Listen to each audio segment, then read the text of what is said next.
CCC Naspur ప్రజలు శాంతి భద్రతలకు సహకరించాలని ఎస్ఐ ఉపేందర్రావు కోరారు. ఆదివారం ఆయన సిసిసి నస్పూర్ పోలీస్ స్టేషన్లో బాధ్యతలు స్వీకరించారు. 2012లో పోలీసు డిపార్ట్మెంట్లోకి వచ్చిన ఆయన బెజ్జంకి, గోదర్కని, వన్ టౌన్, ముత్తార, మంతిని, పెద్దపల్లి, సుల్తానాబాద్, జైపూర్ పోలీస్ స్టేషన్లో పనిచేశారు. అనంతరం రామగుండం టాస్క్ ఫోర్స్లో పనిచేసిన ఆయనను సిసిసి నస్పూర్ పోలీస్ స్టేషన్కు బదిలీ చేశారు. పదవి బాధ్యతలు చేపట్టిన అనంతరం ఆయన మాట్లాడుతూ శాంతి భద్రతలకు విఘాతం కలిగిస్తే చర్యలు తీసుకుంటామన్నారు. వేసవి సెలవులో ఎక్కువ మంది తమ స్వగ్రామాలకు వెళ్తుంటారని, దీంతో చోరీలు జరిగే అవకాశం ఉంటుందని, ప్రజలంతా చోరీల పట్ల అప్రమత్తంగా ఉండాలని సూచించారు. యువత గంజాయికి దూరంగా ఉండాలని, మత్తు పదార్థాల విక్రయదారులపై కఠిన చర్యలు తప్పవని హెచ్చరించారు. కాగా ఇదివరకు ఇక్కడ పనిచేసిన నెల్కి సుగుణాకర్ గత నెల ఏప్రిల్ 18న ఓ కేసులో ఏసీబీకి పట్టుబడ్డాడు.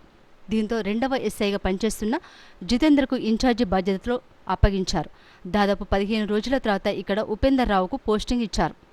నస్పూర్ మండల ప్రజలకు నస్పూర్ పోలీస్ స్టేషన్ తరఫున తెలియజేయడం విధంగా నా పేరు ఉపేందర్. ఈరోజే నస్పూర్ పోలీస్ స్టేషన్ ఎస్హెచ్ఓగా ఛార్జ్ తీసుకోవడం జరిగింది.